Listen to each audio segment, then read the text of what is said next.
Oh, all right. Well, for whatever reason, this was actually more stressful to log into this today to do a live stream than it has ever been to start a game with you guys, which is really bizarre when I'm thinking about it because I feel like I owe my players a heck of a lot more than I owe the random internet when I'm literally just doing this so that I keep myself accountable to looking at the material here. So anyway, for whatever reason, I'm stressing out. But for anybody who happens to be forced to watch this later, which I pity you, my name is Timothy. Some people do call me Tim. And today we're going to go through the One D&D Playtest materials as quickly as we can on the Druid and Paladin release that was brought out. Most of my players have already looked at this. I've heard a lot of the feedback, so I have a little bit of an idea of what I'm getting into because I'm a terrible procrastinator and have waited this long to take a look at it. But this was really more of a learning experience and accountability session than it really was to teach anybody anything about what's there. But you get to see my raw reactions because I have not actually looked at this ahead of time, so I don't really know what we're getting. Let's find out. The survey is still ongoing for this, so if you guys have not already gone through and done the survey, I really do feel like Wizards looks at the information that we send their way, though I'm not sure how much it plays into their decisions because it's clear from some of the stuff they've put out that they've got a pretty strong feeling about how they're already planning on moving things forward, and they're just sort of playing with some of the outlying bits that are open to go through. But hopefully you guys can see my screen as we go through all of this, and we'll see what's new. One of the things I really liked about the playtest material that they've been putting out are these little blocks where they've been telling everybody what they've actually changed. So let's see if we can find some of that. I remember them being a change log. So they've got a good change log going for the rules glossary. And normally I read these things in a pretty like start to finish sort of way, but the change log is kind of a nice exception because they're going to build on any of the rules that they've put in the glossary back in the main text. So I like to look at that first so they understand the underlying rules so that when there's a change in a class's rules, I can tell what the heck they're talking about. So it looks like dying is different, knocking people out, they've changed, short rest, telepathy, unconscious. They got rid of the whole rolling a natural one gives you inspiration, which was ridiculous, so I'm okay with that. Allies are no longer difficult terrain, and furniture is difficult terrain if it is one size smaller than you are or larger. Interesting touch there. I'm not sure how I feel about allies no longer being difficult terrain. It has its upside for sure because I know how annoying it is to get stuck behind another player when it's not really your fault. You didn't know that they were going to run somewhere, and then they block your way and make your move 5 feet not able to happen because they got in your way. So I can see it being a boon on the player side, but it also seems a little bit weird that you would be able to slip past one person who's fighting but not another person who's fighting. I don't know. Maybe I'm just a grognard. We'll say. Yes, yep, you're right, Charlie. Me saying giving inspiration is ridiculous is a little bit funny because I'm well known for being a DM lacking inspiration. I mean, lacking the giving of inspiration. Let's see. Clarifications on equipping and unequipping, changes what calls you to fall, grappled, movable, and escape sections change. Help action works with tool proficiencies as it should. Heroic advantage instead of heroic inspiration. Okay, name change, fine. Incapacitated condition still blocks bonus actions. Yeah, okay. That was badly worded in the first 5th edition, so can't blame them on being confused there. Changes in long rests, moving around other and changes to speed change, unarmed strike, grappling, and shove are no longer delivered by an attack roll. I was kind of bummed by that, so I don't know. We'll see. No difficult terrain will help incentivize retreating. I'm not sure. It sounds like difficult terrain is still going to be a thing. I don't think they're removing it. I think they're just clarifying that creatures and furniture creates difficult terrain, and so they're trying to set up more difficult terrain rather than less. But no difficult terrain for allies. I guess that does make it easier for you to slip past your friend in order to get back down the hallway. That's a good thing in some respects to incentivize retreating. But honestly, the only thing that's ever going to really fix retreating is having the fight is over, switch to escape rules rule somewhere in the base settings. Because otherwise, as long as you're on bounded movement, it's just going to stay the same. I don't know. I think that's a thing. All right. Anyway, that's interesting. A couple of basics on that one. At least give us an idea of what's going on as we take a look through these things. I don't know if this is another like normal OBS thing, but it turns out that the chat log is only visible when I am clicked on OBS instead of when I'm clicked on what I am streaming. So that's kind of annoying. Hopefully I'll figure that out in some future time so that we can do this better next time. Anyway, the Druid, one of my favorite class. Actually, the first character I ever played was a Druid, just as a weird side note there. Looks like they are keeping the spell progression pretty much as we expect. Still an abominable 2 cantrips for the poor Druid. That's always sad. Channel Nature, that's new. Nature's Aid and Sewer subclass at 3rd, which is what everybody was expecting, and I know I've heard a little bit about that. Might of the Land, Aquatic Form. Okay, let's get into the nitty-gritty and see what some of these things are. You get light armor and shields as a Druid instead of medium armor and shields. At least I think you used to get medium armor, even though you couldn't wear metal armor. I wonder if they took away the restriction on metal armor for Druids. I don't see it in the armor training section, which would make a pretty notable shift. Oh, hey, great question there, Charlie. Can I characterize what I would like out of these classes before I read what they've done? Okay. So, basically, for Druid, what I would like to see is a little more... honestly, I want to have all of the subclasses be equally viable instead of just the 1 or 2 standouts. I think that... I think Moon Druid has always been kind of a weird standout in the wrong direction sometimes with the way that the hit points thing has worked to just give them a semi-unlimited pool of hit points. And then it has made it feel like the wild shapes are less awesome for every other subclass when really they have amazing amounts of versatility.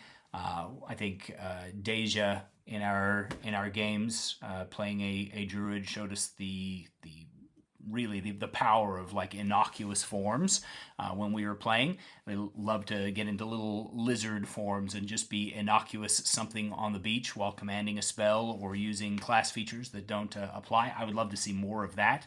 I would like to see Druids have a solid place in the hierarchy of things.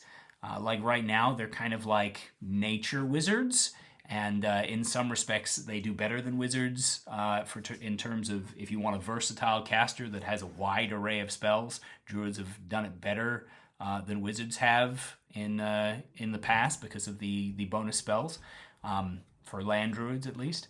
And I'd kind of like to see druids given their own personality and maybe making wild shape a more core feature for all of the subclasses so that they can build on a one special thing that isn't the same as my spells are just different. So the spell casting theme, because I feel like that homogenizes out a little too much. Whereas if they had that one special snowflake ability and it was capitalized in all subclasses, that'd be really cool. Anyway, that's just my first gut reaction without any thought about it. Thanks for the question. I don't see any signs that they kept the armor restriction for druids. That's a big change there. But let's see. Channel Nature.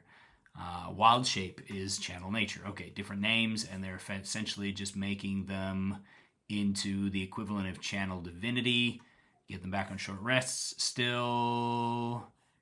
only get one back on a short rest, and you get all back on a long rest. That's an interesting change, actually. If they're doing that for Channel Divinity as well, it kind of incentivizes more cautious play on the short rest front, and gives a solid bonus benefit at higher levels to the long rests. Now what were their Channel Natures? They get up to 4 of them at higher levels. So if the getting one back sticks, that's kind of interesting. I kind of like that. Let's see. Wild Shape. As a magic action, you transform into a form you've learned for this feature. You start knowing one form, animal of the land, blah, blah, blah, blah, blah, blah, blah. Number of vows equal to half your druid level, same as before. You lose it if you're incapacitated. That's interesting. Or die. Well, okay, that's fair. And you can end it early. Or game statistics replace yours. Handle objects is determined by your limbs. Okay, that's niche thing to explain, but worthwhile. Retain your personality, memories, ability to speak, and Wild Shape. You retain your ability to speak. That's actually a really big booster. They used to make that way down the line. That's cool. Lose access to all other features. You can concentrate, but you can't cast spells. Okay. When you transform, you choose whether your equipment falls to the ground or merges. Okay. Design note explaining that they're doing away with the whole proficiency bonus thing for multi-classing. I think I like that in one way, but in another way, I'm not sure. I like it because, dip classes kind of suck in some cases, especially when they get to be too much power in a dip. So it'll depend a little bit on exactly how good the power level of the classes are in these kinds of abilities. But at the same time, it kind of sucks because it means it de-incentivizes multi-class, and you really want it to be in that sweet spot in the middle somewhere where it's like, this is a good idea but a bad idea. It's a little bit interesting. Jacob, losing other features seems big. Would have thrown a big wrench in Daze's playstyle. That is very, very true.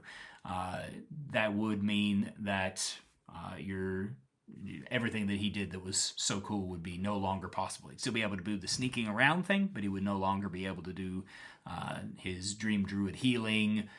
The only thing that would still work would be concentrating upon a specific spell that you had already acted on. And since it's a magic action, which I'm assuming is a regular action, it would take you a 2-round setup to be able to do something like that. That could be a bummer. It'll depend upon what the forms look like and what kind of additional abilities you still have, I would think. Druidic. Yay, the secret language. People leave it hidden and can use it to leave hidden messages. Okay, so they've made it a little more druid canty, and you don't even spot it without a investigation check. Okay, that makes it kind of fun, sneaky. I'm picturing kind of like, I don't remember the book series that I read, but there was a book series where they left notes at the junctions when they were traveling through a forest by leaving certain series of rocks, like 4 pebbles in a line and 2 in weird side spots that looked almost natural but were actually hidden messages. And you automatically spot such a message, makes druid-to-druid communication actually pretty cool for like the whole secret message front. I could see whole adventures that would be really neat built around that kind of thing. That'd be fun. All right, you've learned to cast spells. See the player's playing book and rules on spellcasting, blah, blah, blah. Long rest to meditate, replace any spell you have for another. So they've still got the fluid tables based on whatever is in their druid spells. And you expend a spell slot, number of spell slots, same number as you can prepare of each level. Wisdom is your spellcasting, druidic focus. All right, nature's aid. Let's see, you learn 2 more ways to use your channel nature. We haven't even heard about the first one yet with the whole wild shape. That's kind of lame, but okay, just bad bad organization on there. I'd rather that they finished an ability before they started telling you about the rest of it. Maybe that's just me. Anyway, Healing Blossoms. Okay, we're slotting the druid into the healing role. That's not a bad thing. Channel healing energy as blooming flowers. Nice. 30 feet of yourself, spectral flowers. Okay, that's actually kind of less cool to me. 10-foot radius sphere. Number of d4s equal to your wisdom modifier. Interesting. They're rewarding a higher stat for the healing portion. That's kind of fun. Total of number of hit points you can distribute to the creatures in the sphere. Decide the number, deducting the healing from a total. Okay, so as a single action, up to, assuming that we're keeping the 20 stat cap, up to 5d4 of healing for an average of, 12 and a half points of healing for a 20 hit dice as a magic action. Seems a little bit underwhelming, especially at higher levels. At low levels, when you're probably looking at a second level character with a 16 intelligence, maybe an 18 if you're using some of the racial modifiers and things. At second level, that's pretty solid, but it's going to depreciate really fast using just a wisdom modifier. I don't know. Not sure about that one. Wild Companion. Summon a nature spirit that assumes an animal. Basically the find familiar thing, which they added in Tasha's last time. So that's not too bad. Disappears when you finish a long rest, which binds it to a limited resource. I actually kind of like that, just so that it doesn't completely replace Wizard's ability to have a familiar. It's going to cost them something, at least a short rest. It's not going to cost much because you get one channel nature back on a short rest. You could literally do it in the morning and then get it back afterwards. By taking an extra hour in the morning, but I know there's going to be times that comes up. That's not bad. All right, you get your druid subclass, and in this one, they're going to tell us about the Circle of the Moon. Probably by the time we get there, they'll have told us about the actual wild shape ability. Anyway, feats Might of the Land, giving you climb speed and multi-attack for your animal of the land form. Okay, aquatic form at 7th. Aerial form at 9th instead of 8th. I know people are going to complain about that. But as a horrible person who doesn't like flying player characters, I don't mind. But, I'm just bad that way. Tiny critter. Whoa, you can't do tiny creatures until 11th level? That means you can't, again, Deja is suffering here. You can't do little lizards and spiders and other hard to notice things until you hit 11th level. And you can only do that for 10 minutes, and your damage dealt is halved. Okay, the damage dealt completely makes sense to me. I'm okay with that. But the, dang, that kind of sucks. Okay, interesting. 13th level. You can switch from your normal form to your normal form as a bonus action, and then back into the wild shape within the next minute as a bonus action. Neither switch expends a use of wild shape. I love that. Yes, I think I love that in wild and great ways. That's a super cool ability to be able to drop out as a bonus action, cast your spells, do your healing and everything. No longer is the druid going to be sitting there in their beefy tanking form and then being like, dang it, Bob went down. Now I have to get out of bear form to go and heal that stupid idiot, and I lose my wild shape. Or more likely, in many of the cases, he's not dead yet, so I'll wait until he's dead and the fight's over, and then I'll go try and fix him. But either way, drop out and drop back in over the course of 2 rounds, gives the DM time to react to it, and yet gives the player the option to switch in and out to a lot of fun stuff. Yeah, that's kind of cool in the switching in and out. I like that. But I agree, Charlie. The losing the tiny forms until 11th level, that one's my least favorite adjustment so far. We'll see. Subclass feature, Wild Resurgence. You can use Healing Blossoms as part of the same use of Channel Nature when you use Wild Shape.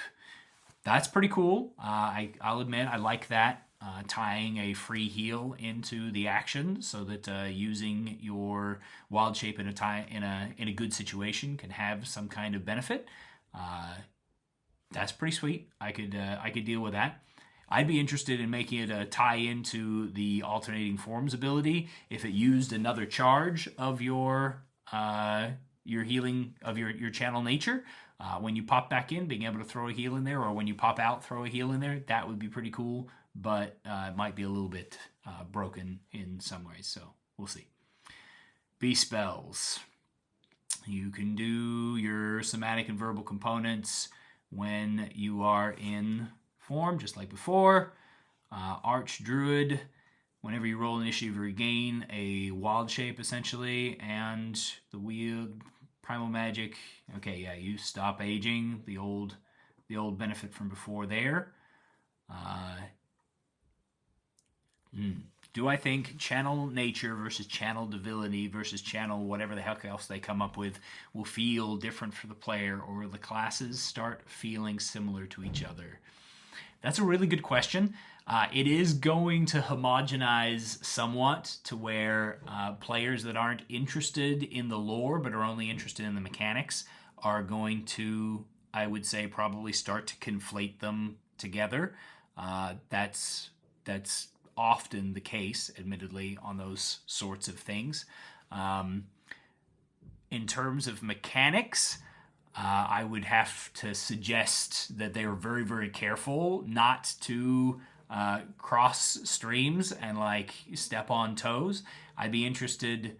It's been a minute since I looked at the cleric's channel divinity, but I imagine that a channel divinity heal and a channel nature heal are going to feel pretty stinking similar on that front, and it's going to be difficult for them to divorce those. Interesting. Is the 17th level feature of the first acknowledgement of consumed components versus free? Seems like a new mechanic.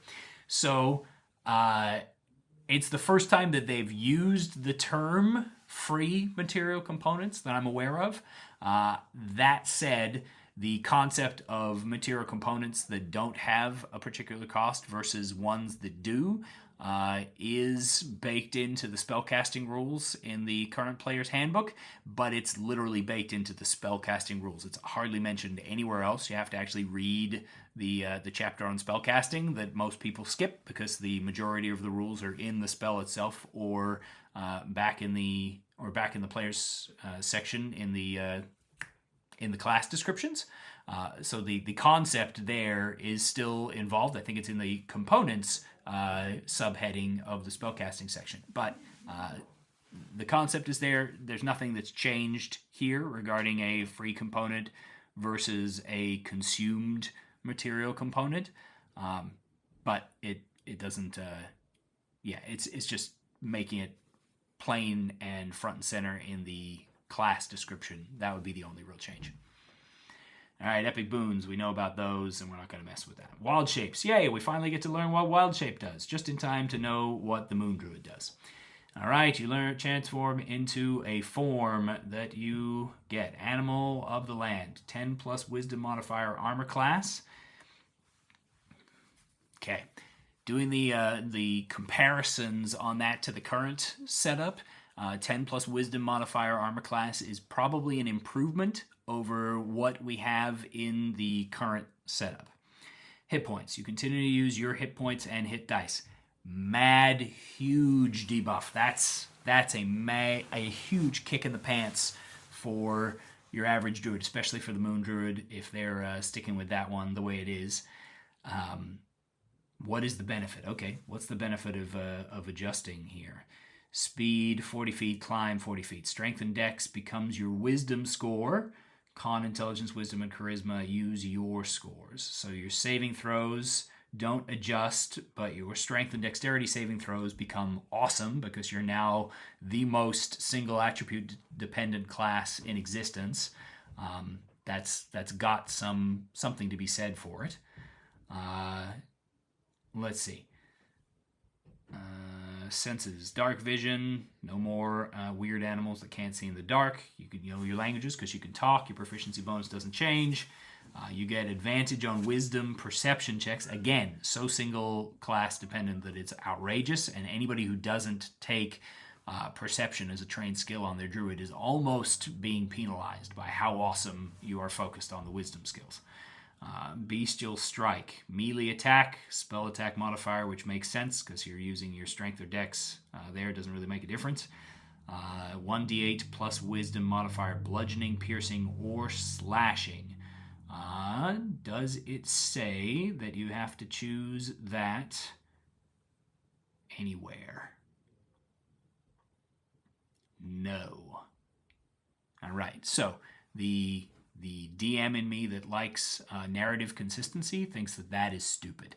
The player in me thinks that that's got some power possibilities in the occasional chance when you're going to get an option to have a creature with a vulnerability to one of those or a resistance to one of those. Being able to choose every time would be kind of cool, but would be garbage for the narrative. If I get hit with slashing damage from, say, a turtle, I'm going to be sketched out by that just a little bit. Interesting. Multi-attack at 5th level to get 2 attacks. So 2 attacks doing 1d8 plus, say, 5 damage. Oof. Animal of the land is not very powerful this way. I can see how it would make things simpler for stat blocking in a standard game, but yeah, great one. Yeah, slashing damage from an octopus would weird me out just a little bit. That's fair. Animal of the sea, armor class is the same, hit points and stuff the same, speed crap on land, but you get a swim speed. Your strength uses your regular score, but your dexterity becomes your wisdom. Again, you get to do your damage based on your best stats, but again, it's D6. But now it's a D6 for this one. You can breathe air and water, but you get nothing else kind of special. So far, can we get a rating? Oh, rating X out of 10 for Druid overall. No, I haven't got to the bottom, and I like to hold my cards, but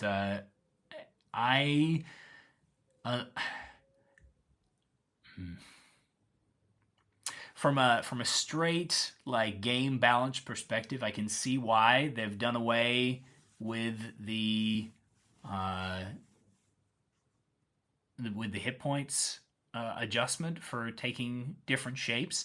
And certainly, it using Animal of the Land narrows things down so that there's not this wild disparity between the player who's done a whole ton of research and the player who's just playing narratively. You can make a cat warrior as easily as a bear warrior, and that's something that honestly probably needed to happen in order to make Druid feel cool for everybody who has that fantasy in their head, because it kind of sucked that transforming into a panther was not as cool as transforming into a bear, because that kind of sucked, right? But there really was almost no time when you're like, yay, I'm going to transform into the panther, and that's going to make me a combat awesomeness. So definitely it is a downgrade to use these stat blocks instead of the stat blocks as they're written. The question is whether or not that downgrade is going to be on par with everything else, or whether if everything is downgraded to where it's at a somewhat even curve, then the new the one-eyed man is king, right? If everybody's got one eye, then it doesn't matter. But if this is a downgrade and everybody else stays at a high power level, then that would make more of an impact. I'm not willing to say that it's a 1 out of 10 for losing those hit points. I do feel like you should be getting more out of your channel divinity, your channel nature, than just switching to using your wisdom score as your primary statistic. And that's really what this does. You get a slight speed boost to 40 feet. Your armor class probably dips because you used to be able to use a shield, dexterity modifier, and armor class and light armor in order to get your armor. So you're probably dipping in armor class, and you're essentially able to make 1 or 2 attacks instead of 1 attack, but you're basically shillelagh enabled with your wild shape. That's not enough for the consumable resource. I think they should get something more. I wouldn't mind if it was a consistent, like, temporary hit point boost. I think that that would be an easy way to make this an upgrade instead of a downgrade. Like, if when you did your wild shape, you got a X times level or X times proficiency modifier, X times number of uses that you have a day. I don't care what the mechanic is, but a scaling hit point boost that you can use with your wild shapes, that would probably even this out to where I think it would be an improvement for the loss of complexity and the widening of the narrative opportunity to lose the individuality that came with that. Now, the big notable missing object there, the elephant in the room, pardon the druid pun, is that they don't have any of the cool niche abilities that druids were able to take from their varied animals forms before. So not having that kind of sucks. Because those things were fun. Like, now you've got, hey, advantage on all wisdom perception checks, but it used to be cool before to have, like, I have keen nose versus I have keen eyes, to be able to have flyby attack or weird esoteric things like Octopus's ink feature, things like that really brought the forms to life and made them fit. Pounce on the tiger. I'd like to see some way that you could incorporate that in there as well, while still giving people a lot of narrative freedom so that they don't feel like, if I want to turn into something, I have to turn into a brown bear because at my level, that's the only creature. And at the next level, I'm going to stop being about bears and suddenly I'm interested in giant elk because giant elk are the optimal class druid. I don't like seeing people twisting their narrative to fit that.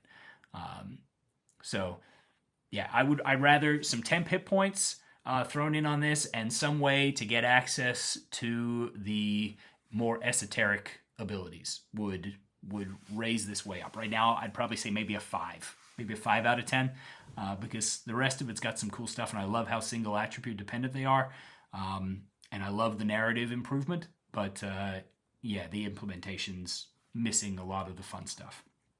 Okay, Circle of the Moon. Combat Wild Shape. Let's see. While you're in a wild shape form, you can cast any spell you currently have prepared from the Abjuration School, as it doesn't require a material component. Interesting. That's pretty cool. You can use Unarmed Strike as a bonus action. Okay, because they changed your strength score to be equivalent to your wisdom modifier, that still works out in your favor as being a bonus extra attack. And you can use Wild Shape as a bonus action or magic action, but no more than once on a turn. All right, that right there is actually a really big deal that is so cool that they put that in there. Being able to use an ability as either a bonus action or a magic action, which is a regular action, gives you a lot of freedom to mix and match together different abilities that you would not otherwise have been able to do. Before, when you gained the ability to Wild Shape as a bonus action, it just turned it into a bonus action option, and you lost the ability to do it as a regular action, which meant if you wanted to cast a bonus action spell and then transform, too bad, so sad, sucker, you can't do that. What the heck is a magic action? Great question. So magic action, they introduced, I think it was in the last errata, but essentially what they're doing is they're trying to normalize specific actions and then have those branch out. So like an attack action, and then these are the things that come off of attack actions, or the things that are attack actions. And then a magic action, and these are the things that are magic actions. And I think part of that would be so that they could avoid things like the thief problem in the current edition, where they're like, you can do a thing, but they had a really hard time defining what was allowable and what wasn't allowable, because they said you could do a use an object action, but you couldn't do a use a magic item action, but they never really defined those things terribly well, so we had to like really hunt and peck to find the official answer on how that ability worked,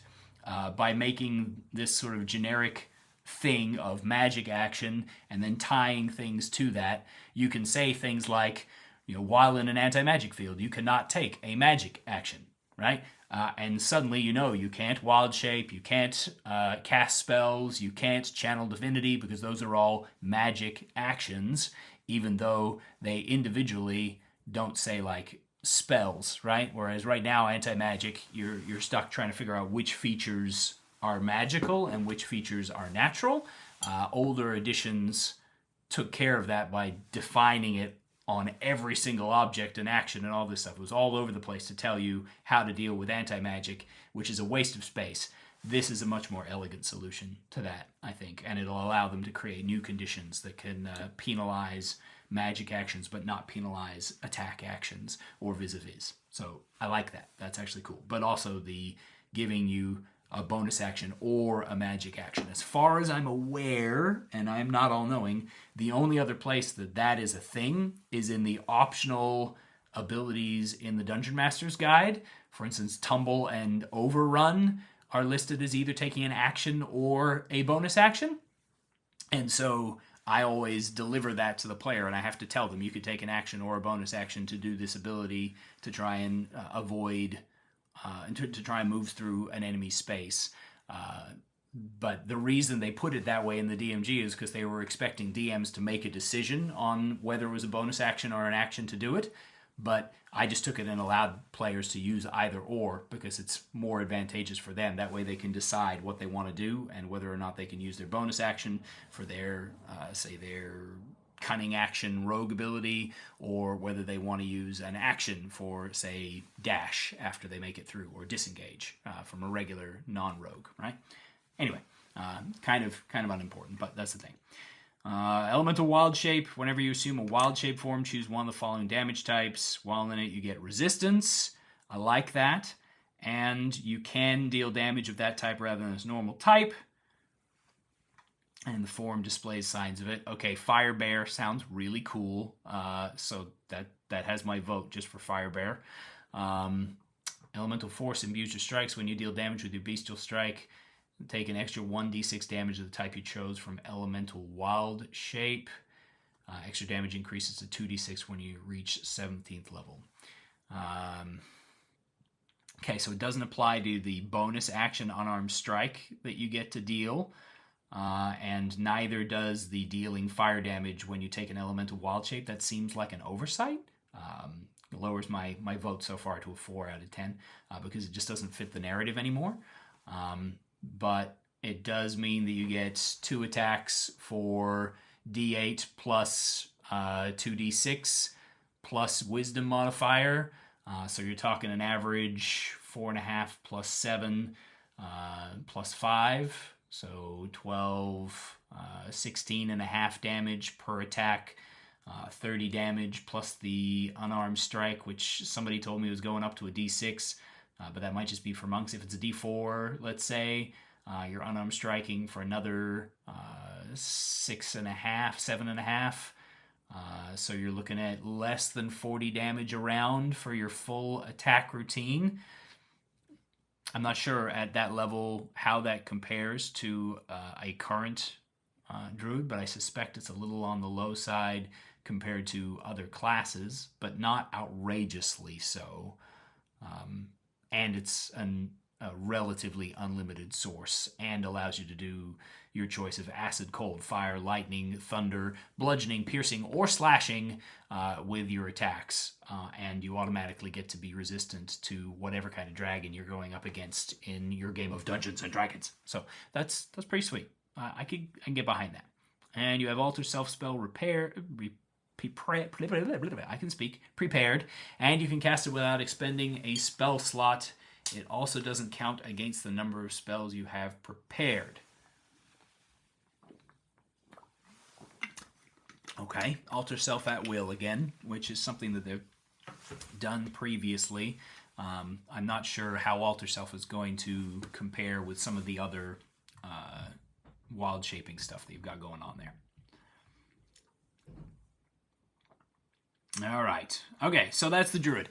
Wow, this took a lot longer than I thought it would, though. There is, of course, the 20 minutes of fail sauce face palming at the beginning of this, so that's a thing. Yeah, I would say overall, I'm leaning kind of a 4 out of a 10 on the Druid, but with easy opportunity to bring it back up. I like the idea behind the channel nature, and if they're following a pattern when they create the other subclasses to where your 3rd level ability, or even all of your abilities, are going to be things that that add into that channel nature, so that you could have a subclass that has a better healing side, a subclass that does other adjustments to your wild shapes instead of combat wild shape. Maybe it's subterfuge wild shape, or it's maneuverable wild shape, or I don't know, fluid wild shape, something that gives you more options built off of that mechanic. That could be a cool shtick to give them something to focus in on, which is the meat and potatoes of what I would like from them. But I don't know that is likely to happen. Abjuration School casting spells in wild shape is pretty sweet, except that you're going to later get the ability to do that anyway. That's kind of I don't like it when there's mechanics that override themselves later. Like you've got a mechanic that becomes useless. It's the same reason why I don't like Goblin Rogues, because I feel bad for the Goblin player who's like, yeah, I can disengage and hide as a bonus action. Then they get to 2nd level and they're like, and now I can dash as a bonus action too. Yeah, I feel bad for them. So that's kind of lame. Thoughts on how to bring together the need for the Druid class to be a Transformer versus a Nature Wizard versus Animal Lover. Does it help?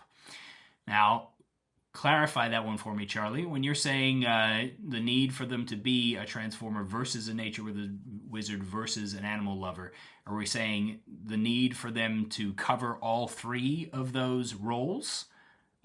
Like, that's what you want to see, is the ability for the Druid to cover those 3 roles, to be able to niche down into those 3 archetypes? I'm going to have to give him a second to respond because there's a bit of a delay on here. I'm going to assume that that's what he's saying, and then he can correct me if I'm wrong. If that's what you're asking, I think that, honestly, the idea of the channel nature ability makes that possible if the subclasses support it.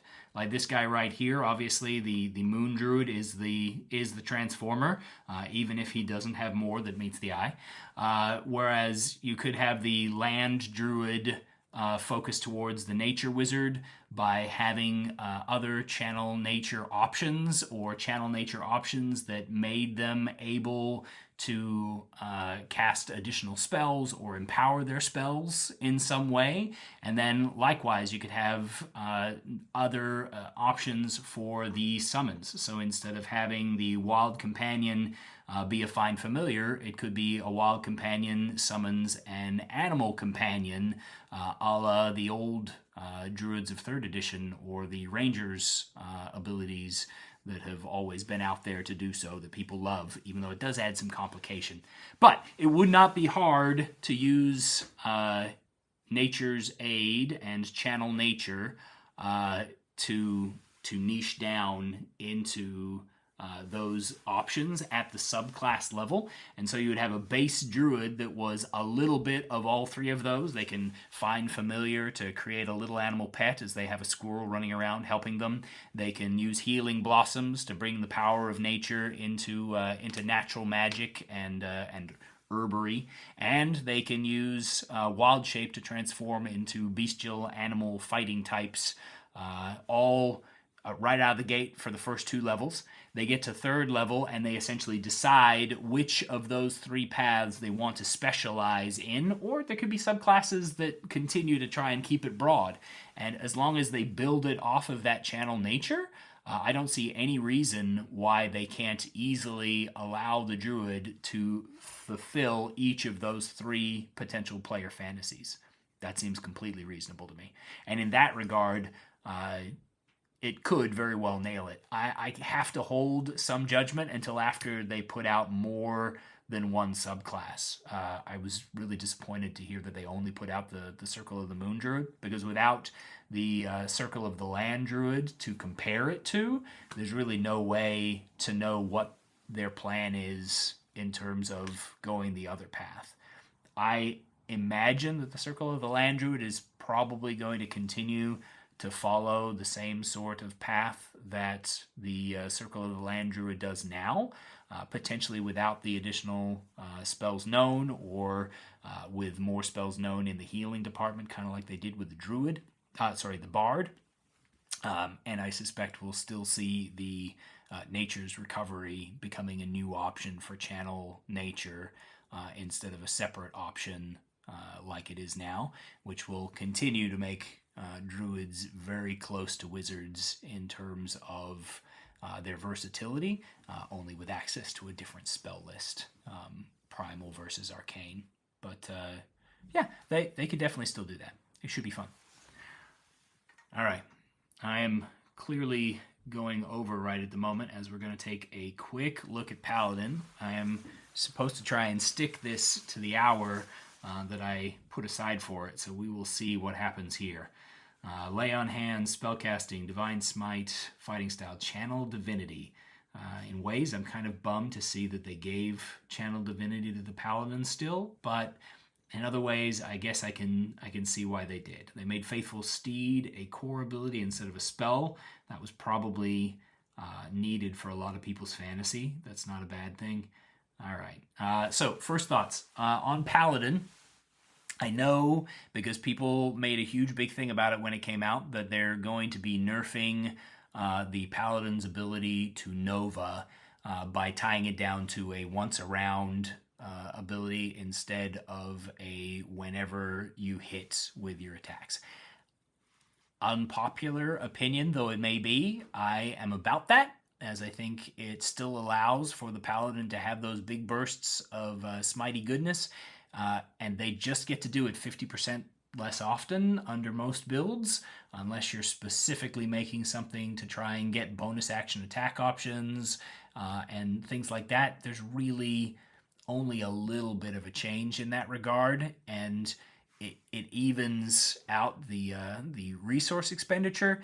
I know that it does make that resource expenditure feel a little more static with a Paladin versus other classes, but at the same time, I'm not convinced that that's necessarily a bad thing. So I'm going to go into it with that mindset, and we'll see what they did from there. All right, proficiencies. First off, the Paladin no longer gains heavy armor proficiency when they come out of the gate. That's actually a big deal. Paladins have had heavy armor proficiency always, I believe. And not having it out of the gate means expending some kind of resource in order to gain heavy armor proficiency later on, which kind of binds the Paladin's armor class down unless they're going to go that route. I'm not sure exactly how I feel about that.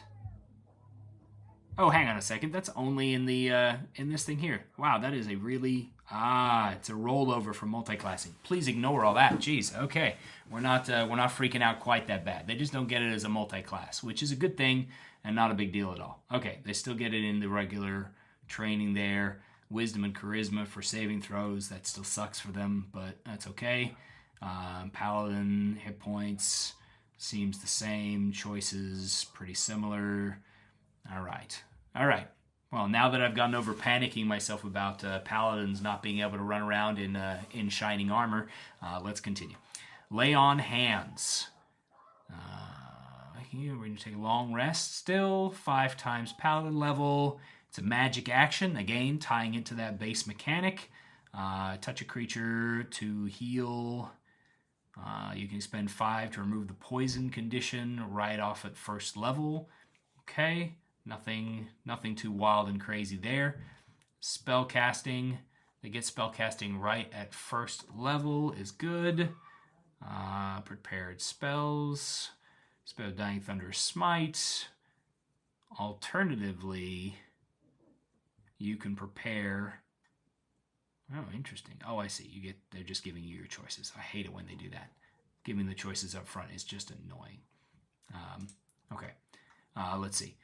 Long rest, meditate, replace any spell so you're not stuck with it. That's good. Spending spell slots, all the usual stuff. Charisma is your spellcasting ability for your paladin spells. That's good. Divine Smite. Channel Divine Energy to smite it immediately after you hit. You can expend a spell slot to deal radiant damage. 2d8 for the first level, +1 for each.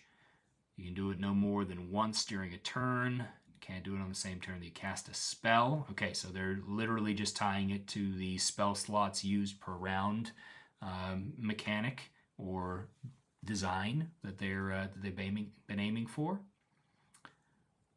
Fighting style. You get a fighting style just like the warriors. Channel Divinity at 3rd level. Channel Divinity twice. You gain 1 on a short rest. Same as the others. DC is based on spellcasting. Bonus action. Detect celestials, fiends, and undead for 10 minutes. That's a big improvement. You know the location of any creature of those types within 60 feet, and you know its creature type. You also detect the presence of any place or object that's been consecrated or desecrated.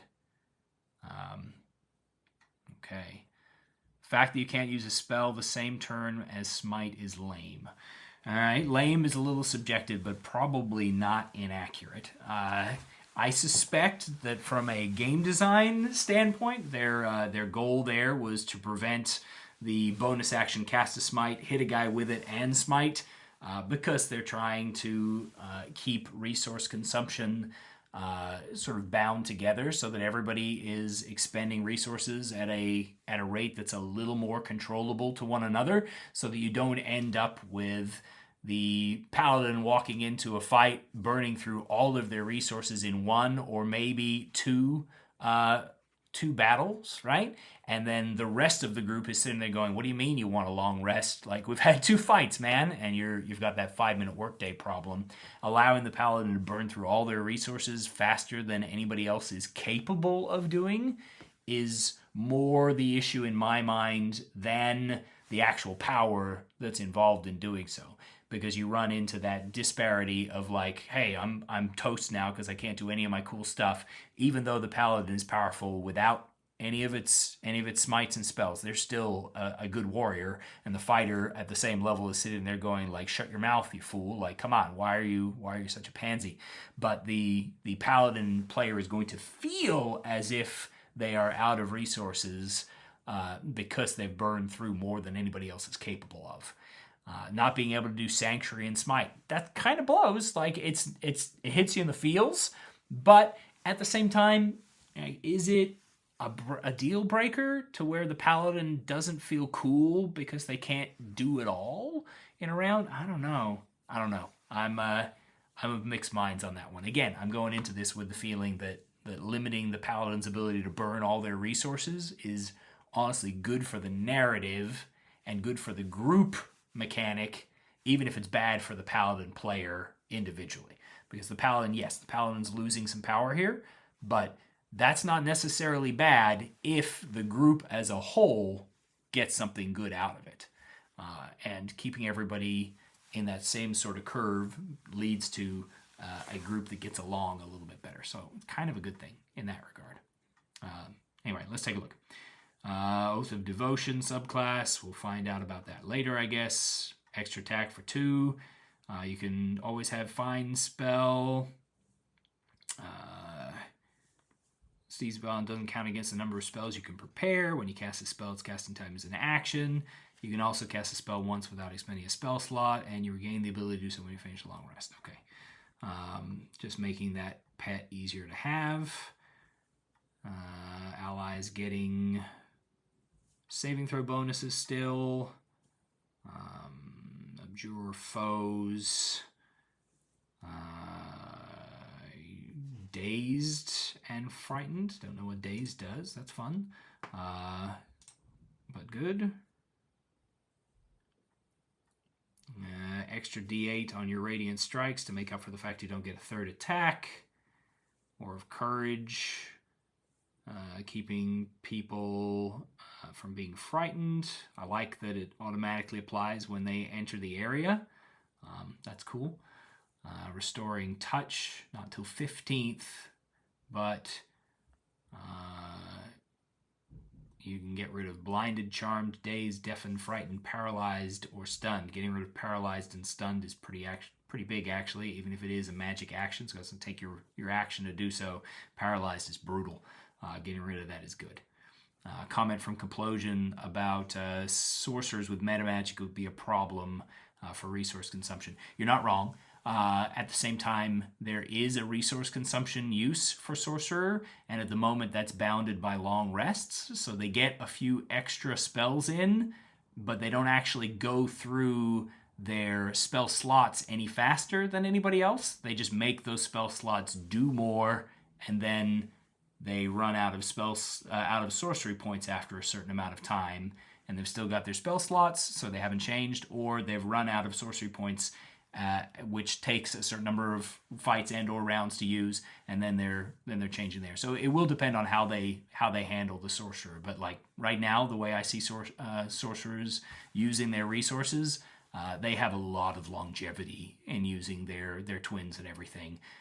They burn a lot of resources. They micromanage their points and stuff. It works out okay, and they're not usually the guy who is screaming long rest first. That's not usually the sorcerer first. All right, divine conduit. Whenever you roll initiative, you regain a channel divinity.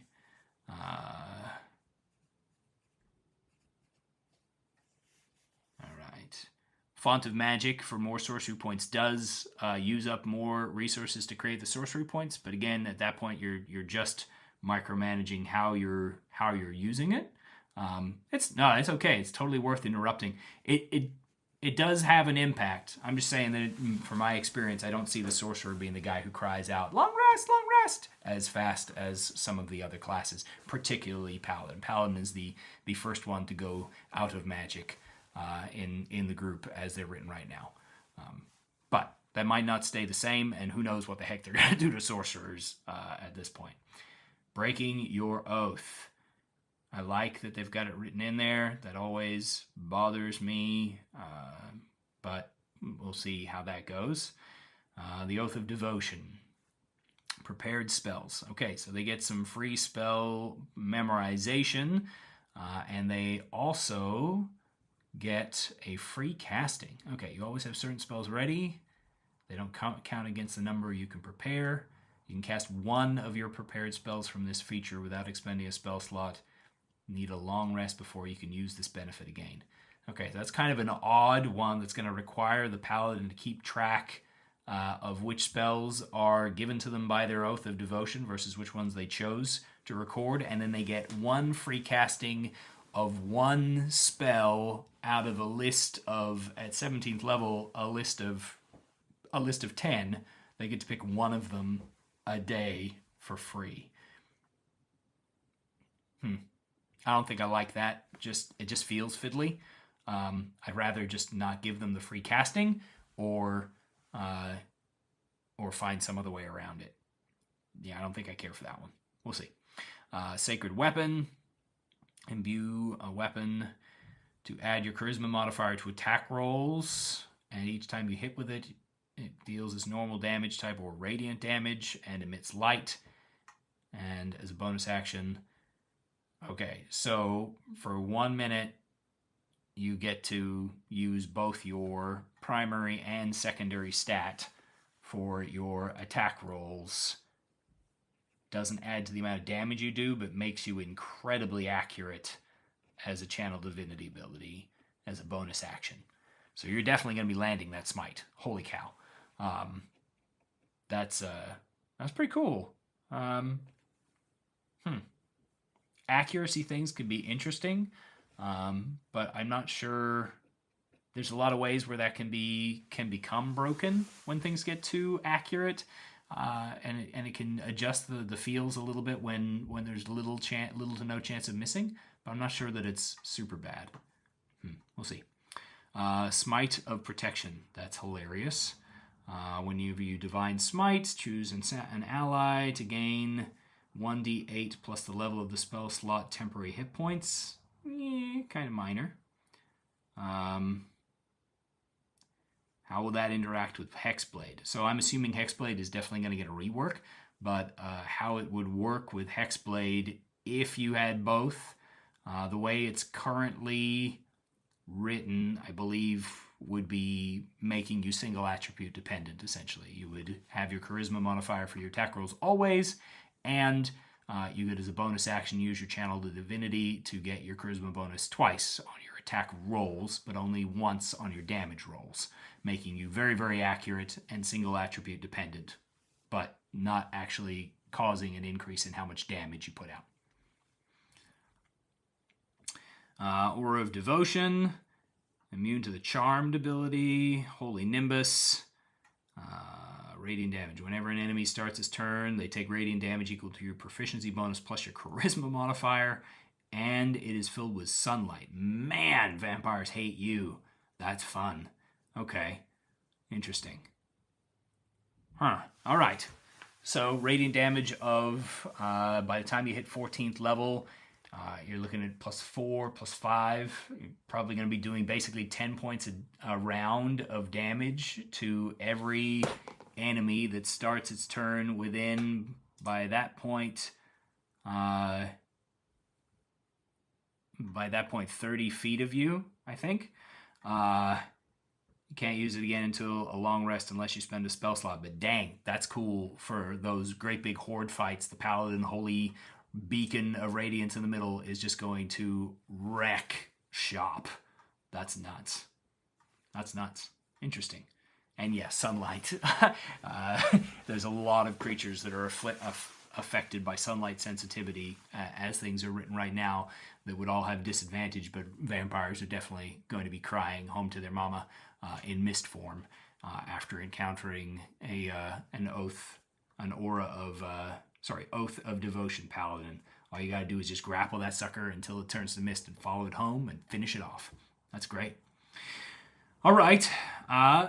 Because of the time, I'm going to go ahead and shut this off after some closing thoughts on the Paladin, and without getting a chance to go through the actual sub-rules set at the back. I'll have to either do this again or find time to do that on my own, though we know how bad I am at that. Hey, Alec, thanks for joining us, man. Great to see you. So, Paladin, my thoughts. I think that, I know it's an unpopular opinion, but I think limiting smite to once a round is not a bad thing. I think trying to tie together the resource consumption of the party so that it follows a more predictable curve is pretty decent, and gives the option for the entire group to sort of go along that path of reduced energy together, and also gives you more of an incentive to play your paladin with a narrative sense of timing on when you're going to burn down those resources. I realize it hits you in the feels a little bit that you don't get the extra Nova moments where you can just unload it all there, but you become this ultra accurate fighting monstrosity still. Your Divine Smite's pretty cool always. Losing the touch of flavor of doing extra damage to undead and fiends is kind of a sad spot, but at the same time it would be cool if that was given back in subclasses that were particularly about that, especially with the slow trend away from the traditional paladin image of the Holy Knight and towards the more dark Avenger that seems to be the typical Paladin outlook. The fact that they're targeted only on undead and fiends in the lore has kind of been lost, and maybe re-emphasizing that on a subclass that was like a monster hunter subclass would be pretty cool. I love the change that they made to Divine Sense, making it a bonus action with a 10-minute duration to help you against Celestials, Fiends, and Undead. That's killer and makes Divine Sense not the suck anymore, which is amazing because it used to be really cool and now it's pretty lackluster, so it definitely needed a rework. I like that Faithful Steed is becoming a core ability to bring the steed back without people having to be taxed their spell slots. That's really cool. I don't like the Oath spells wording with the one spell out of the thing that you're getting as a freebie. I'd rather either ditch the freebie or find a way to make that easier for Paladin players to track. But overall, I would say that the Paladin gets a better response from me than the Druid does without any changes. I'd probably still only give it a 6 or 7 out of 10. There's definitely room for improvement, but I don't think it's a major downgrade, and it definitely helps tie the party together and put the Paladin in the place where they're supposed to be. So I